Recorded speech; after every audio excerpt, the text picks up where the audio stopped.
Hello everybody, this is তোফাইল। আজকের এই spoken English ক্লাসে আমি তোমাদের সঙ্গে শেয়ার করব 100টি খুবই গুরুত্বপূর্ণ ইংরেজি বাক্য, যে বাক্যগুলি আমরা আমাদের ডে টু ডে লাইফে ব্যবহার করে থাকি। ওকে, এবং এই বাক্যগুলিকে এমন ভাবে তৈরি করা হয়েছে, মানে স্ট্রাকচার ওয়াইজ এই বাক্যগুলিকে রেডি করা হয়েছে, তাহলে করে তোমরা নিজে থেকেই যাতে এই গঠনগুলি ব্যবহার করে, এই স্ট্রাকচারগুলি ব্যবহার করে হাজার হাজার বাক্য তৈরি করতে পারো। তো ভিডিওটি খুবই ইনফরমেটিভ হতে চলেছে। এই ভিডিওটি তোমাদের অবশ্যই ইংরেজিতে কথা বলতে সাহায্য করবে। So stay connected with me till the end and let's get started. Okay, তোমার যথেষ্ট জ্ঞান থাকা উচিত। তোমার যথেষ্ট জ্ঞান থাকা উচিত, এই বাক্যটাকে তুমি ইংরেজিতে কিভাবে বলবে? দেখো, এরকম ধরনের আরো অনেক সেন্টেন্সেস রয়েছে, দেখে নাও। তোমার একটি গাড়ি থাকা উচিত। তোমার একটি গাড়ি থাকা উচিত। তোমার বই এবং কলম থাকা উচিত। তোমার বই এবং কলম থাকা উচিত। মনে করো যে কোনো একটা ছাত্র স্কুল গিয়েছে, তার স্কুলে কি রয়েছে বলতো? খাতা রয়েছে, কিন্তু বই এবং কলম নেই। তো টিচার্স তাকে কি বলবে?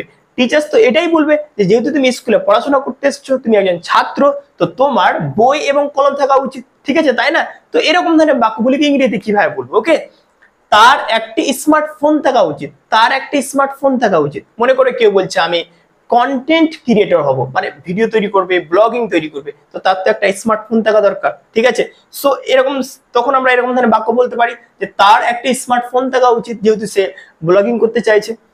তোমার যথেষ্ট জ্ঞান থাকা উচিত। তোমার যথেষ্ট জ্ঞান থাকা উচিত। ওকে, সো দেখো, এই চারটি সেন্টেন্সের মধ্যে একটা জিনিস কমন, যেটা হচ্ছে কোনো একটা জিনিস থাকা উচিত। ঠিক আছে, সো এরকম ধরনের সেন্টেন্স গুলিকে তৈরি করার জন্য আমাদেরকে ব্যবহার করতে হবে should have. Should have plus যে জিনিসটা থাকা উচিত সেই জিনিসটা লাগিয়ে দিব, অর্থাৎ শুড হ্যাভ থাকবে প্লাস একটা নাউন থাকবে। নাউন বলতে কি? যে জিনিসটা থাকা দরকার সেই জিনিসটা ইংরেজিতে লাগিয়ে দিতে হবে। ঠিক আছে, তো প্রথম বাক্যটা কি আছে দেখো, তোমার একটি গাড়ি থাকা উচিত। ঠিক আছে, এখানে কি থাকা উচিত বলছে? গাড়ি। তো কিভাবে তৈরি করছি দেখো, ইউ শুড হ্যাভ, দেখো ইউ শুড হ্যাভ, এবার কি বলেছিলাম যে যে জিনিসটা থাকা উচিত সেই জিনিসটা লাগিয়ে দেবে। তো এখানে কি বলছে? গাড়ি থাকা উচিত। তাহলে গাড়ির ইংলিশ কি? কার। ওকে, তাহলে ইউ শুড হ্যাভ আ কার, অর্থাৎ তোমার একটি গাড়ি থাকা উচিত। হয়ে গেল। তো শুড হ্যাভ বেসিক্যালি মিন্স কি বলতো? থাকা উচিত, অর্থাৎ কোনো জিনিস থাকা উচিত বুঝাতে আমরা শুড হ্যাভ কে ব্যবহার করে থাকি। ঠিক আছে, তাহলে ইউ শুড হ্যাভ আ কার, তোমার একটি গাড়ি থাকা উচিত। তোমার বই এবং কলম থাকা উচিত। তাহলে এই বাক্যটা কিভাবে তৈরি করবো? You should have books and pens. হয়ে গেল, you should have books and pens, তোমার বই এবং কলম থাকা উচিত। দ্যাটস ইট।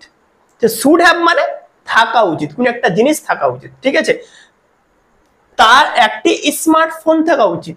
তার একটি স্মার্টফোন থাকা উচিত। He should have a smartphone. দেখতে পেলে?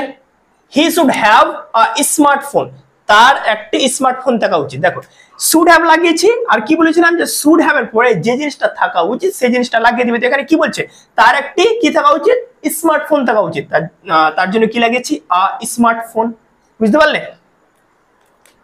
তোমার যথেষ্ট জ্ঞান থাকা উচিত। তোমার যথেষ্ট জ্ঞান থাকা উচিত। ঠিক আছে, মনে করো যে কোনো একটা জিনিসে তুমি মানে ইন্টারফেয়ার করতে যাচ্ছ, কিন্তু সেই জিনিসটার ব্যাপারে তোমার যথেষ্ট জ্ঞান নেই, তখন এরকম ধরনের তোমাকে বাক্য বলতে পারে যে তোমার যথেষ্ট জ্ঞান থাকা উচিত। ঠিক আছে, সো এই বাক্যটাকে আমরা তৈরি করব শুড হ্যাভ দিয়ে। ইউ শুড হ্যাভ কি থাকা উচিত বলছে? যথেষ্ট জ্ঞান থাকা উচিত। তাহলে আমরা কি বলবো?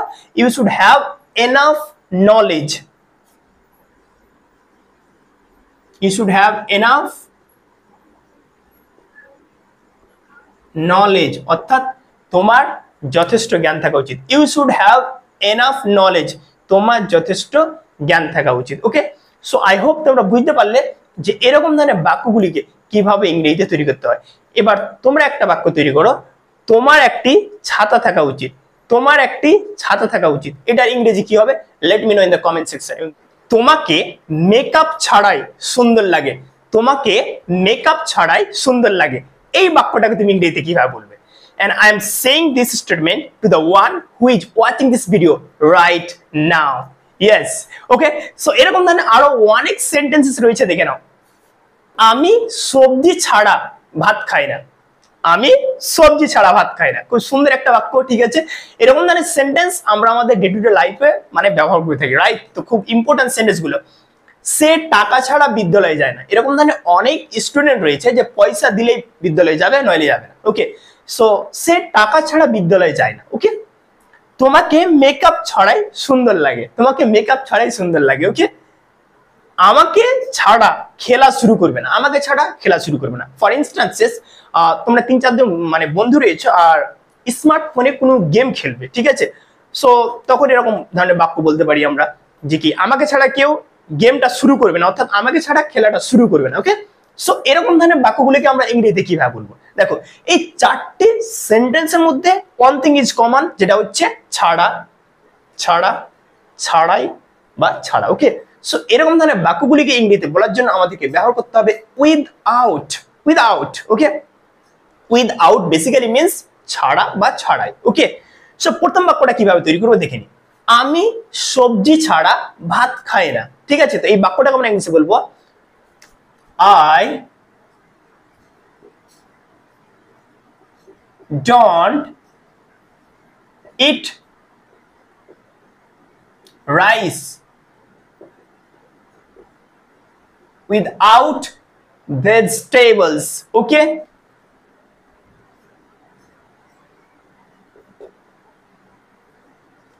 এটা একটু ছোট করে লিখতে হবে যেহেতু এখানে জায়গার অভাব।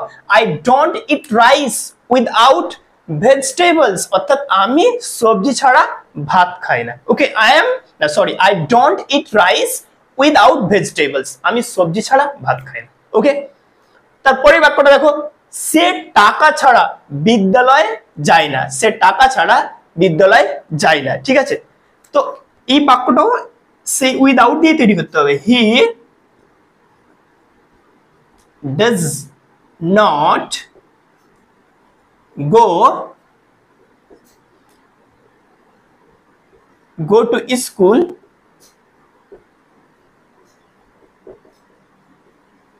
without money. ওকে, দেখতে পেলে, he does not go to school without money, অর্থাৎ সে টাকা ছাড়া বিদ্যালয়ে যায় না। তো সেন্টেন্স তৈরি করা একদম সহজ।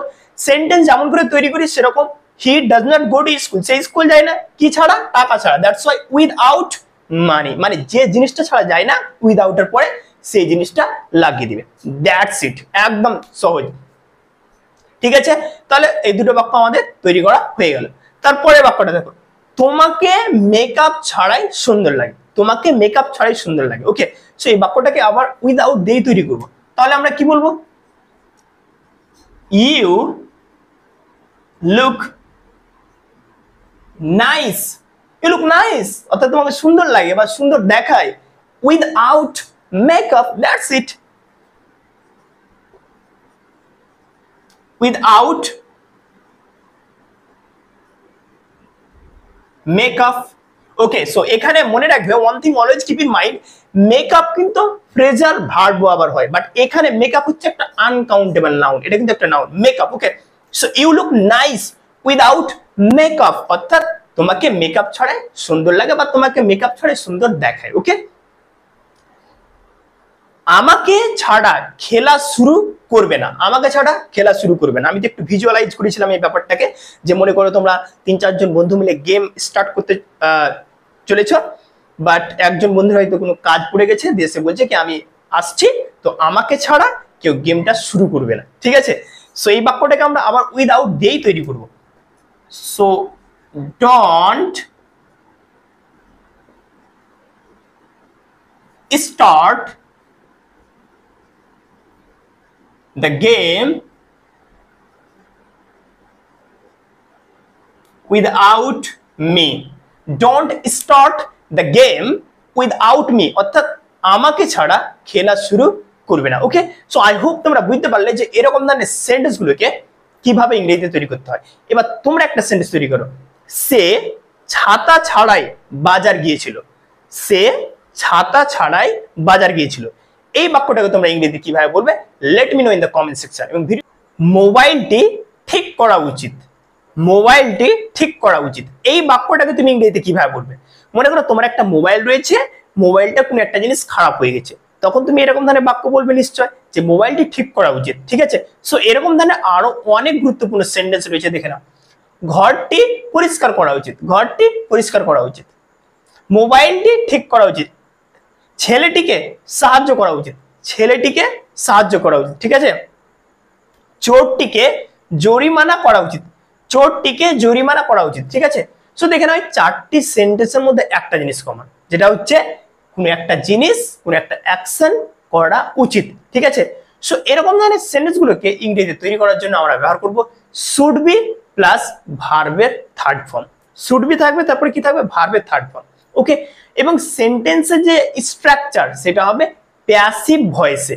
তোমরা যারা ভয়েস চেঞ্জ করেছো, ভয়েস চেঞ্জ সম্পর্কে জানো, তারা এই সেন্টেন্স গুলোকে বেশি ভালো করে বুঝতে পারো। ঠিক আছে, তো চলো বাক্যগুলোকে কিভাবে তৈরি করতে হয় জেনে নিই। ঘরটি পরিষ্কার করা উচিত, তাহলে আমরা কি বলবো? দ্য রুম শুড বি, দেখো শুড বি লাগিয়ে দিয়েছি, তারপর কি বলেছিলাম? ভার্বের 3 নম্বর ফর্ম। তাহলে এখানে পরিষ্কার করা কি হবে? ক্লিনড হয়ে গেল। The room should be cleaned. Okay, অর্থাৎ ঘরটি পরিষ্কার করা উচিত। ওকে, তারপরে বাক্যটা দেখো, মোবাইলটি ঠিক করা উচিত। দ্য মোবাইল শুড বি, এবার মোবাইল ঠিক করার ক্ষেত্রে আমরা কি ওয়ার্ড ব্যবহার করব? রিপেয়ার্ড। রিপেয়ার থেকে রিপেয়ার্ড, ভার্বের থার্ড ফর্ম যেহেতু লাগবে, দ্য মোবাইল শুড বি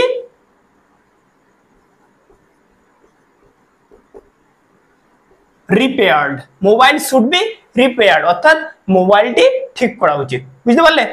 ছেলেটিকে সাহায্য করা উচিত, তাহলে আমরা কি বলবো? প্রথমে the boy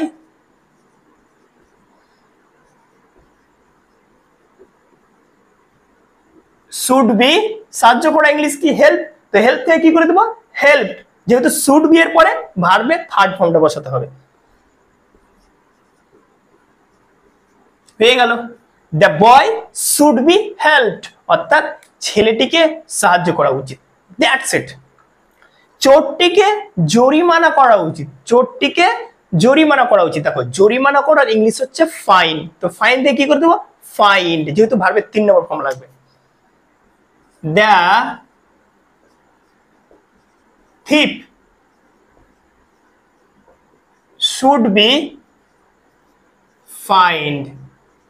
That's it. The thief should be fined, অর্থাৎ চোরটিকে জরিমানা করা উচিত। ওকে, তো আই হোপ তোমরা বুঝতে পারলে যে এরকম ধরনের বাক্যগুলিকে ইংরেজিতে কিভাবে তৈরি করতে হয়। শুড বি লাগিয়ে দিবে সিম্পল, তারপরে কি দেবে? ভার্বের 3 নম্বর ফর্ম দিয়ে দিবে। That's it. ওকে, সো এবার তোমরা একটা সেন্টেন্স তৈরি করো যে শিক্ষকদের সম্মান করা উচিত, শিক্ষকদের সম্মান করা উচিত। এই বাক্যটাকে ইংরেজিতে কিভাবে বলবে? Let me no in the comment section. আমার তাকে কল করা উচিত ছিল, আমার তাকে কল করা উচিত ছিল। এই বাক্যটাকে তুমি ইংরেজিতে কিভাবে বলবে? দেখো এরকম ধরনের আরো অনেক সেন্টেন্সেস রয়েছে, দেখে নাও। তোমার একটি চিঠি লেখা উচিত ছিল, তোমার একটি চিঠি লেখা উচিত ছিল। আমার তাকে কল করা উচিত ছিল, আমার তাকে কল করা উচিত ছিল। মনে করো যে এগুলো মানে একটা অতীত কালের একটা অ্যাকশন, একটা কাজ যেটা করা উচিত ছিল কিন্তু তুমি করনি, এই জিনিসটা বুঝতে হবে। ঠিক আছে, তার জন্য সেন্টেন্সটা এইভাবে মানে হচ্ছে যে কি আমার তাকে কল করা উচিত ছিল, অর্থাৎ অতীতকালে যে কাজটা হয়ে গেছে, তো সেই মুহূর্তে তাকে আমার কল করা উচিত ছিল কিন্তু আমি করিনি, এরকম সেন্সটা এখানে বোঝাচ্ছে। ঠিক আছে, তো আমার তাকে কল করা উচিত ছিল। ঠিক আছে, তোমার ভালো করে পড়াশোনা করা উচিত ছিল, তোমার ভালো করে পড়াশোনা করা উচিত ছিল। মনে করো যে তোমার কোন একটা ফ্রেন্ডস পরীক্ষা দিয়েছে, রেজাল্ট এসছে, এবং রেজাল্টের নাম্বার মানে খুবই খারাপ, কোনো কারণে হয়তো পাস করেছে। ঠিক আছে, দিয়ে এবার হয়তো স্যাড ফিল করছে যে কি আমি রেজাল্ট ভালো করতে পারিনি। তো তুমি তখন তাকে এরকম ধরনের বাক্য বলতে পারো যে তোমার ভালো করে পড়াশোনা করা উচিত ছিল। ঠিক আছে, তো অতীতকালের কোন একটা অ্যাকশন করা উচিত ছিল কিন্তু সে অ্যাকশনটা করেনি, এরকম বোঝাচ্ছে। আমরা এরকম ধরনের সিরিজগুলোকে বলবো। তোমার আমাকে সাহায্য করা উচিত ছিল, তোমার আমাকে সাহায্য করা উচিত ছিল, ঠিক আছে। সো দেখো এই চারটি সেন্টেন্সের মধ্যে একটা জিনিস কমন, যেটা হচ্ছে কোনো একটা অ্যাকশন, অতীতকালে কোনো একটা অ্যাকশন করা উচিত ছিল। দেখো লেখা উচিত ছিল, কল করা উচিত ছিল, পড়াশোনা করা উচিত ছিল, সাহায্য করা উচিত ছিল, ঠিক আছে। সো এরকম ধরনের সেন্টেন্সগুলিকে ইংরেজিতে তৈরি করার জন্য আমাদেরকে ব্যবহার করতে হবে শুড হ্যাভ প্লাস ভার্বের 3 নম্বর ফর্ম। শুড হ্যাভ থাকবে এবং তারপর কি থাকবে, ভার্বের 3 নম্বর ফর্ম, ঠিক আছে। তো চলো বাক্যগুলো কিভাবে তৈরি করতে হয় জেনে নিই। তোমার একটি চিঠি লেখা উচিত ছিল, এখানে দেখো চিঠি লেখা উচিত ছিল, তো এখানে অ্যাকশনটা কি, কাজটা কি, লেখা, তাই তো। তো এই যে ভার্বটা থাকবে সেটা ভার্বের থার্ড ফর্মটা হবে। তো দেখো তোমার একটি চিঠি লেখা উচিত ছিল, ইউ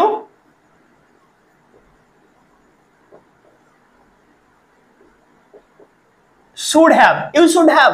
এবার কি বললাম, শুড হ্যাভ পরে কি থাকবে, ভার্বের 3 নম্বর ফর্ম থাকবে। তাহলে লেখার কি দেব আমরা, written, you should have written a letter, you should have written a letter, অর্থাৎ তোমার একটি চিঠি লেখা উচিত ছিল। ক্লিয়ার? তাহলে শুড হ্যাভ প্লাস ভার্বের থার্ড ফর্ম দিয়ে এরকম ধরনের সেন্টেন্সগুলোকে আমরা তৈরি করব। আমার তাকে কল করা উচিত ছিল, কিন্তু আমি তাকে কল করিনি, এটা বুঝতে হবে। আমার তাকে কল করা উচিত ছিল, আই শুড হ্যাভ। এবার যে ভার্বটা রয়েছে কল করা, তো এটার ইংলিশ কি, কল। তো কল থেকে কি হয়ে যাবে, called. I should have called her, অর্থাৎ আমার তাকে কল করা উচিত ছিল কিন্তু আমি কল করিনি, ঠিক আছে। তোমার ভালো করে পড়াশোনা করা উচিত ছিল, তোমার ভালো করে পড়াশোনা করা উচিত ছিল। তাহলে বাক্যটা কিভাবে তৈরি করবো, you should have studied well, হয়ে গেল। You should have studied well, অর্থাৎ তোমার ভালো করে পড়াশোনা করা উচিত ছিল, ঠিক আছে। তোমার আমাকে সাহায্য করা উচিত ছিল, তোমার আমাকে সাহায্য করা উচিত ছিল, you should have, you should have helped me, you should have helped me, অর্থাৎ তোমার আমাকে সাহায্য করা উচিত ছিল, you should have helped me. Okay, so I hope তোমরা বুঝতে পারলে যে এরকম ধরনের সেন্টেন্সগুলিকে কিভাবে ইংরেজিতে তৈরি করতে হয়। ওকে, তো এবার তোমরা একটা সেন্টেন্স তৈরি করো, তার কলকাতা যাওয়া উচিত ছিল, তার কলকাতা যাওয়া উচিত ছিল। এই বাক্যটাকে ইংরেজিতে কিভাবে বলবে, let me no in the comment section. তোমার সেখানে যাওয়া উচিত, তোমার সেখানে যাওয়া উচিত, এই বাক্যটাকে তুমি ইংরেজিতে কিভাবে বলবে। দেখো এরকম ধরনের আরো অনেক সেন্টেন্সেস রয়েছে, দেখে নাও। তোমার একটি চিঠি লেখা উচিত, তোমার একটি চিঠি লেখা উচিত, তোমার সেখানে যাওয়া উচিত, তাদের কঠোর পরিশ্রম করা উচিত, তাদের কঠোর পরিশ্রম করা উচিত, তার জলপান করা উচিত, ঠিক আছে। সো দেখে নাও এরকম ধরনের সেন্টেন্স কিন্তু আমরা আমাদের ডে টু ডে লাইফে বলে থাকি। আর এই চারটি সেন্টেন্সের মধ্যে একটা জিনিস কমন, যেটা হচ্ছে লেখা উচিত, মানে উচিত রয়েছে চারটি সেন্টেন্সের। মানে দেখো লেখা উচিত মানে কোনো একটা কাজ করা উচিত বুঝাচ্ছে। দেখো লেখা উচিত, যাওয়া উচিত, পরিশ্রম করা উচিত, জলপান করা উচিত। ওকে, সো এরকম ধরনের সেন্টেন্সগুলোকে তৈরি করার জন্য আমরা ইংরেজিতে ব্যবহার করব should. Okay, should, should basically means উচিত। ওকে, তো শুডকে আমরা কখন ব্যবহার করব, দেখো শুড আমরা তখনই ব্যবহার করে থাকি যখন আমরা কাউকে কোনো মানে উপদেশ দিই, কোনো আইডিয়া, নিজের অপিনিয়ন দিই অথবা কোনো ইনস্ট্রাকশন দিই, তখন আমরা শুডকে ব্যবহার করে থাকি। ওকে, সো প্রথম বাক্যটা দেখে নাও, তোমার একটি চিঠি লেখা উচিত। তো মনে করো কাউকে আমি এটা ইনস্ট্রাকশন দিচ্ছি কিংবা নিজের অপিনিয়ন শেয়ার করছি যে তোমার একটি চিঠি লেখা উচিত, ঠিক আছে। সো এই যে অপিনিয়ন দিতে গিয়ে, ইনস্ট্রাকশন দিতে গিয়ে, ঠিক আছে, অ্যাডভাইস দিতে গিয়ে আমরা শুডকে ব্যবহার করে থাকি। ওকে, সো এই বাক্যগুলো আমরা শুড ব্যবহার করে তৈরি করব। তোমার একটি চিঠি লেখা উচিত,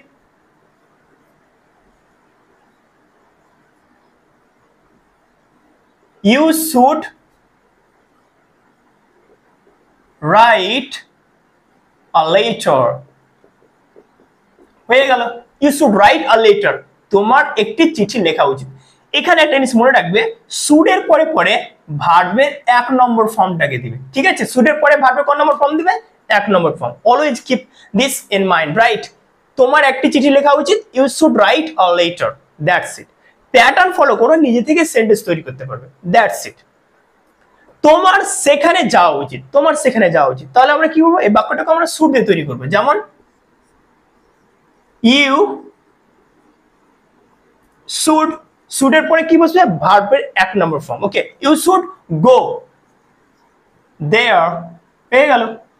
সেন্টেন্স তৈরি করা একদম সহজ, ইউ শুড গো দেয়ার, তোমার সেখানে যাওয়া উচিত। ঠিক আছে, এই বাক্যটাকে তুমি নিজে থেকে তৈরি করতে পারবে। আরো মনে করো এখানে লেখা আছে ইউ শুড, এখানে দেয়ারটাকে মনে করো দেয়ার নেই, তো এই ভার্বটাকে চেঞ্জ করে তুমি নিজেই মাল্টিপল সেন্টেন্স তৈরি করতে পারবে। ইউ শুড ইট, তোমার খাওয়া উচিত। ইউ শুড বাই, তোমার কেনা উচিত। ইউ শুড টেক, তোমার নেওয়া উচিত। ইউ শুড রাইট, তোমার লেখা উচিত। ওকে, তো you can make by yourself, মানে millions of sentences by using should. Okay, তাদের কঠোর পরিশ্রম করা উচিত, তাদের কঠোর পরিশ্রম করা উচিত, তাহলে কি দেবো আমরা এখানে, দে শুড ওয়ার্ক হার্ড, পেয়ে গেল। তাদের কঠোর পরিশ্রম করা উচিত, দে শুড ওয়ার্ক হার্ড। তার জল পান করা উচিত, he should drink water, he should drink water, তার জল পান করা উচিত। ওকে, সো আই হোপ তোমরা বুঝতে পারলে যে এরকম ধরনের সেন্টেন্স গুলোকে ইংরেজিতে কিভাবে তৈরি করতে হয়। এবার মনে হয় না যে সে অসুস্থ, মনে হয় না যে সে অসুস্থ, এই বাক্যটাকে তুমি ইংরেজিতে কিভাবে বলবে? দেখো এরকম ধরনের আরো অনেক সেন্টেন্সেস রয়েছে, দেখে নাও। মনে হয় না সে ফুটবল খেলবে, মনে হয় না সে ফুটবল খেলবে, এরকম ধরনের সেন্টেন্স কিন্তু আমরা আমাদের ডে টু ডে লাইফে বলে থাকি, রাইট? মনে হয় না সে বিদ্যালয়ে যাবে, মনে করো কোন একটা ছাত্র, একটা বাচ্চা ছেলে মনে করো সে স্কুল যেতে চাইছে না, তাকে বারবার করে বলা হচ্ছে স্কুল যাও স্কুল যাও, কিন্তু সে স্কুল যাবো নাই বলছে। তো তখন আমরা এরকম ধরনের সেন্টেন্স বলে থাকি যে মনে হয় না যে সে বিদ্যালয়ে যাবে। ঠিক আছে, মনে হয় না যে সে অসুস্থ, মনে করে কেউ বলছে আমি অসুস্থ, কিন্তু তার কথাবার্তা, চলাফেরা, রিয়াকশন একদম মনে হয় না যে সে মানে অসুস্থর মতো করছে। ঠিক আছে, তো তখন আমরা এরকম ধরনের সেন্টেন্স বলে থাকি যে মনে হয় না যে সে অসুস্থ। ঠিক আছে, মনে হয় না যে তারা ছাত্রছাত্রী। ঠিক আছে, মনে করো একজন ছাত্র যখন স্কুল যাবে কি থাকবে, একটা ব্যাগ থাকবে, স্কুল ড্রেস আপ থাকবে। ঠিক আছে, তো তাকে আমরা ছাত্র বলবো যে হ্যাঁ সে স্কুল যাচ্ছে। কিন্তু মনে করো কোনো একটা ছাত্র হেয়ার কাট করে নিয়েছে, মানে হিরোদের মতো করে, স্কুল ড্রেস নেই, ঠিক আছে, ব্যাগ নেই, তো সে যদি স্কুল যায় তো তাকে আমরা এটাই বলবো যে কি মনে হয় না যে তারা ছাত্রছাত্রী। ঠিক আছে, সো এরকম ধরনের সেন্টেন্স গুলো আমরা আমাদের ডে টু ডে লাইফে বলে থাকি। ঠিক আছে, তো এরকম ধরনের বাক্যগুলিকে ইংরেজিতে কিভাবে বলবো? আর দেখুন এই চারটি সেন্টেন্সের মধ্যে একটা জিনিস কমন, যেটা হচ্ছে মনে হয় না, মনে হয় না, মনে হয় না। তো মনে হয় না বুঝাতে আমরা ইংলিশে ব্যবহার করব ইট ডাজন্ট সিম, ইট ডাজন্ট সিম, অর্থাৎ ইট ডাজ নট সিম, মানে ডাজ নট কে কন্ট্রাকশন ফর্মে ডাজন্ট বলে, সো ইট ডাজন্ট সিম ব্যবহার করে আমরা এই সমস্ত বাক্যগুলিকে তৈরি করব। ওকে, সো লেটস ফাইন্ড আউট। মনে হয় না যে, সরি, মনে হয় না সে ফুটবল খেলবে, মনে হয় না সে ফুটবল খেলবে। ঠিক আছে, সো আমরা এই বাক্যটাকে বলবো ইট ডাজন্ট, দেখো ডাজ নট কে কন্ট্রাকশন ফর্মে ডাজন্ট বলে, ইট doesn't SIM he will play football. দেখতে পেলে, ইট doesn't SIM he will play football, মনে হয় না সে ফুটবল খেলবে। ঠিক আছে, যদি এই বাক্যটা এরকম থাকতো মনে হয় না যে সে ফুটবল খেলবে, তাহলে দ্যাট দিয়ে দিবে, ইট doesn't seem that he will play football. Okay, so যদি মনে হয় না যে থাকে তাহলে ইট ডাজন্ট সিম দ্যাট। ওকে, আর যদি শুধু এরকম থাকে যে মনে হয় না, তো ইট ডাজন্ট সিম দিয়ে বাক্যটা তৈরি করতে পারো। মনে হয় না সে বিদ্যালয়ে যাবে, মনে হয় না সে বিদ্যালয়ে যাবে, তাহলে আবার আমরা ব্যবহার করব ইট doesn't SIM he will go to school. হয়ে গেল, ইট doesn't SIM he will go to school, মনে হয় না সে বিদ্যালয়ে যাবে। বুঝতে পারছো, মনে হয় না যে সে অসুস্থ। দেখো এখানে কি আছে, যে আছে, ঠিক আছে। দেখো এই দুটো সেন্টেন্সে যে নেই, তার জন্য আমরা দ্যাট ব্যবহার করিনি, বাট এখানে যে আছে, মনে হয় না যে সে অসুস্থ, তার জন্য এবার আমরা দ্যাট ব্যবহার করব। ইট ডাজন্ট সিম দ্যাট, যেহেতু যে আছে, it doesn't seem that he is sick. দেখো সিক মানে অসুস্থ, ওকে। সো মনে হয় না যে সে অসুস্থ, it doesn't seem that he is sick, okay. Sick এখানে অ্যাডজেক্টিভ, ঠিক আছে। সো মনে হয় না যে সে অসুস্থ। তো আশা করি দেখতে পাচ্ছ যে এরকম ধরনের সেন্টেন্সগুলোকে ডাজন্ট ব্যবহার করে কিভাবে তৈরি করছি, ঠিক আছে। মনে হয় না যে তারা ছাত্রছাত্রী, মনে হয় না যে তারা ছাত্রছাত্রী। It doesn't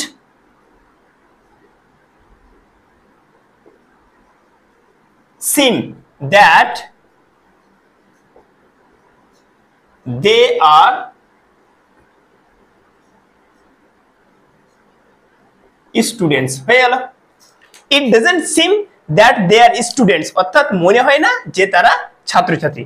so I hope তোমরা বুঝতে পারলে এরকম ধরনের সেন্টেন্সগুলোকে কিভাবে ইংরেজিতে তৈরি করতে হয়। তোমার সাথে আমার কোনো লেনদেন নেই, তোমার সাথে আমার কোনো লেনদেন নেই, এই বাক্যটাকে তুমি ইংরেজিতে কিভাবে বলবে? দেখো এরকম ধরনের আরো অনেক সেন্টেন্সেস রয়েছে, দেখে নাও। তার সাথে আমার কোনো লেনদেন নেই, তার সাথে আমার কোনো লেনদেন নেই। দেখো এই বাক্যটা যদি বাংলায় এরকম থাকতো, তার সাথে আমার কোনো সম্পর্ক নেই, তবুও কিন্তু যেটা ইনার মিনিং সেটা কিন্তু সেম, ঠিক আছে। সো লেনদেন নেই অথবা সম্পর্ক নেই, দুটোই একই জিনিস, আমি অ্যাকচুয়ালি বুঝাতে চাইছি এটা, ওকে। তোমার সাথে আমার কোনো লেনদেন নেই, তোমার সাথে আমার কোনো লেনদেন নেই, এরকম ধরনের বাক্য কিন্তু আমরা আমাদের ডে টু ডে লাইফে বলে থাকি, ওকে। সো তোমার সাথে আমার কোনো লেনদেন নেই, হুইচ বেসিক্যালি মিন তোমার সাথে আমার কোনো সম্পর্ক নেই, ওকে। সো এরকম ধরনের সেন্টেন্স বলে থাকি। তো এই সমস্ত বাক্যগুলোকে কিভাবে ইংরেজিতে বলবে? তারপরে বাক্যটা দেখে নাও। প্রতিবেশীদের সাথে আমাদের কোনো লেনদেন নেই, প্রতিবেশীদের সাথে আমাদের কোনো লেনদেন নেই, অর্থাৎ বাড়ির আশেপাশের লোকজনের সাথে আমাদের কোনো লেনদেন নেই, ওকে। সো এরকম ধরনের বাক্যগুলিকে ইংরেজিতে কিভাবে বলবে? দেখো এই চারটি সেন্টেন্সের মধ্যে একটা জিনিস কমন, যেটা হচ্ছে লেনদেন নেই। দেখে নাও, লেনদেন নেই, লেনদেন নেই, লেনদেন নেই মানে কি? সম্পর্ক নেই, এরকম বলতে পারো, ওকে। সো এরকম ধরনের সেন্টেন্সগুলোকে তৈরি করার জন্য আমাদেরকে ব্যবহার করতে হবে nothing to do, nothing to do, okay. Nothing to do ব্যবহার করে আমরা এরকম ধরনের বাক্যগুলিকে তৈরি করব, ঠিক আছে। তো চলো জেনে নিই কিভাবে তৈরি করতে হয়। তার সাথে আমার কোনো লেনদেন নেই, তার সাথে আমার কোনো লেনদেন নেই, ওকে। সো এই বাক্যটাকে আমরা তৈরি করব, I have nothing to do with him, that's it, হয়ে গেল। So easy, right? I have nothing to do with him, অর্থাৎ তার সাথে আমার কোনো লেনদেন নেই, ওকে। সো বাক্য তৈরি করা একদম সহজ। দেখো এটা নয় যে তোমাকে মানে তার সাথে আমার কোনো লেনদেন নেই, মানে এই এটাকে ট্রান্সলেট করতে গিয়ে শুধু এই এক্সপ্রেশনটাই, এই ইংরেজি বাক্যটাই বলতে হবে। It's not like that. তুমি ডিফারেন্ট ইংলিশ এক্সপ্রেশনে ব্যবহার করতে পারো। এই বাক্যটাকে তুমি কানেকশন দিয়েও বলতে পারো, I have no connection with him, তবুও হবে যে তার সঙ্গে আমার কোনো সম্পর্ক নেই, okay. So nothing to do দিয়েও হবে, ওকে। সো আমি বেসিক্যালি বলতে চাইছি যে এরকম ধরনের বাক্যগুলি তুমি ডিফারেন্ট ইংরেজি এক্সপ্রেশনের মাধ্যমে বলতে পারো, বাট আমি এখানে নাথিং টু ডু ব্যবহার করলাম। তোমার সাথে আমার কোনো লেনদেন নেই, খুব ইউজফুল একটা সেন্টেন্স, তোমার সাথে আমার কোনো লেনদেন নেই। তো এই বাক্যটাকে আবার আমরা নাথিং টু ডু দিয়ে করে দিচ্ছি, I have nothing to do with you, হয়ে গেল। তোমার সাথে আমার কোনো লেনদেন নেই, I have nothing to do with you, I have nothing to do with you, okay. So sentence তৈরি করা কত সহজ। এবং once again I am gonna repeat it, যে লেনদেন নেই বেসিক্যালি মিন্স সম্পর্ক নেই, তবুও ঠিক আছে। যদি বাক্যটা এরকম থাকে যে তোমার সাথে আমার কোনো সম্পর্ক নেই, তবু তুমি এই ইংরেজি এক্সপ্রেশনটা ব্যবহার করতে পারো, নো প্রবলেম, ওকে। প্রতিবেশীদের সাথে আমাদের কোনো লেনদেন নেই, তো এই বাক্যটাকে আমরা তৈরি করবো আবার নাথিং টু ডু দিয়ে। তাহলে এবার কি বলছে? আমাদের, তাহলে উই দিয়ে দেবো subject, we have nothing to do with neighbors.